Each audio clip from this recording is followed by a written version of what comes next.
The other day, about Gary Ridgway was transferred to institution hold. Well, question is, why was the Green River Killer transferred to a King County jail? Well, we're going to find out. Green River Killer have been brought back to King County to face a new charge.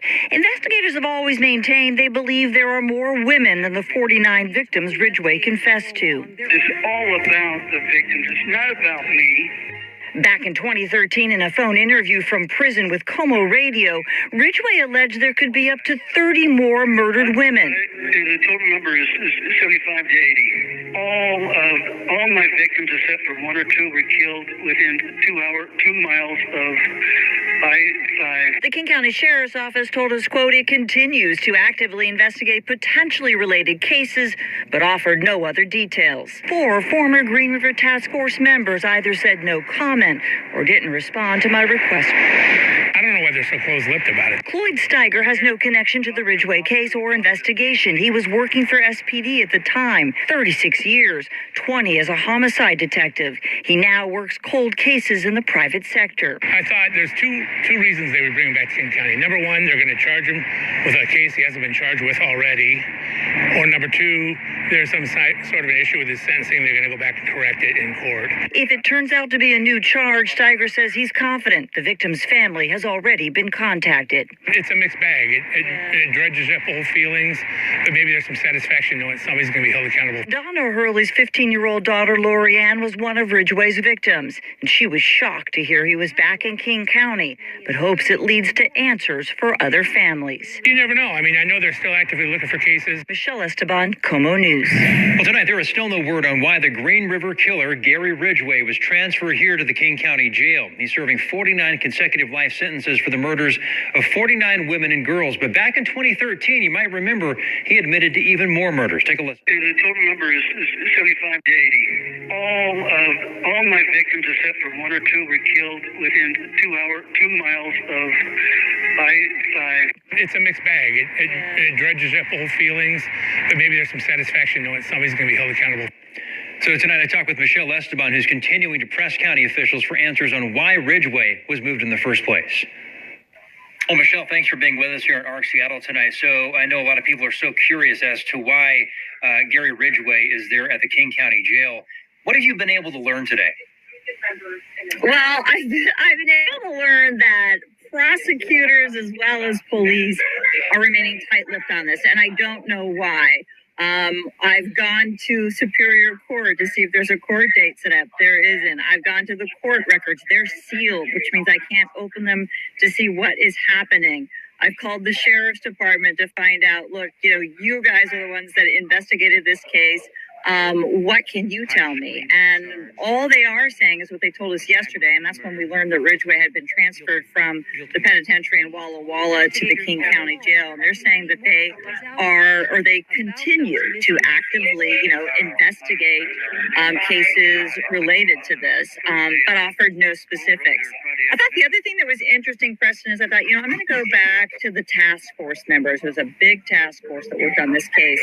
And I was able to find numbers for 4 people. There's 2 others that I wanted to talk to that have passed away since this case. But the 4 that I did reach out to, 2 of them never got back to me, and 2 of the others said they just can't comment. So they're really tight-lipped about it. So the answer to your question is we don't know, but we're going to keep asking. It's interesting they'd have to bring him all the way to King County to deal with a matter when they couldn't just do it from Walla Walla, where he is now. It is interesting to see, with his age, and you wonder, is he healthy? They bring him here for maybe a reason to be sick, but then again, you think, well, he could maybe be treated there. So I know there's so many questions, but a lot of people are really upset at just the fact that he's here in Seattle at all and say he should never be here. Yeah, I caught up with a guy named Cloyd Steiger. I mean, we've talked to him before. He's a longtime SPD staffer. He was a patrol officer when these victims first started surfacing. He's worked 36 years for SPD, 20 as a homicide detective. He was the chief investigator for the Attorney General's office for a while, and he's still solving cold cases. He does it in the private sector. So he's got a lot of experience, and he's close to a lot of people who work for the task force, and everybody from defenders to prosecutors. And so I caught up with him to say, hey, what do you think? I think that you know probably better than I do. You might be able to give us some insight here. He said he thought one of two things. He thought that, one, he's brought back here potentially to face a new charge.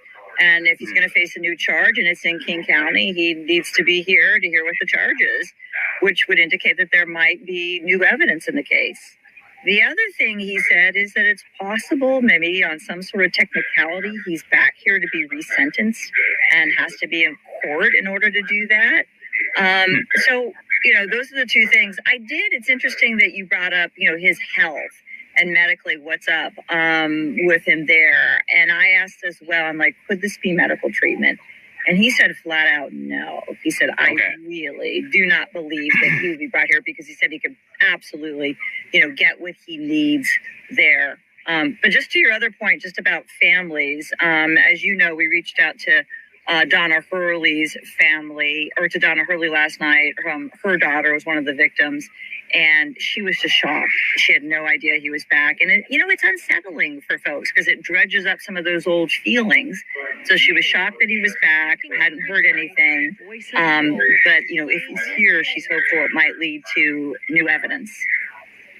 And that would be very interesting because, a lot of people are going to be interested to see him in court and see what that new evidence is. I mean, he's serving 49 life terms right now for the murders he's committed. And who knows, it could be 50 life terms. I mean, the whole thing, I guess it doesn't matter. I mean, he'll never get out of prison, but potentially he could end up serving 80 life sentences based on the number of people we think might be out there.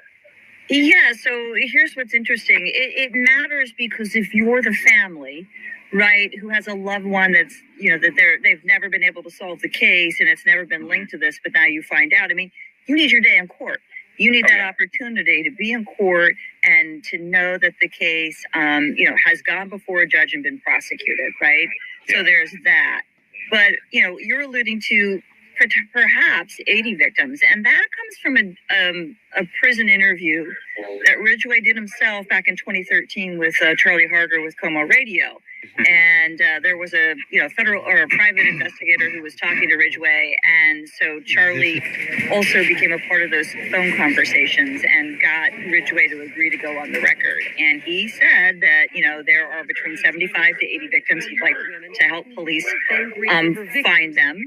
And as we all know that investigators believe that there likely are more victims out there. And that's why there's that caveat in the plea agreement. So when they reached that plea agreement in 2003 and he pled guilty to those 49 cases, part of that also, let's check my notes here so I get this right for you, allows them to, let's see, let me just read it for you. So part of the guilty plea agreement, prosecutors agreed, not to seek the death penalty in exchange for his confession and details about the murder. So that was back then, as well as pleading guilty to, this is the important part, to any and all future cases in King County where his confession could be corroborated by reliable evidence. So they leave the door open so that if there are other victims, and that goes to what we've heard all along, that they do believe that there could be others, but you got to have the evidence. And sometimes in these cases with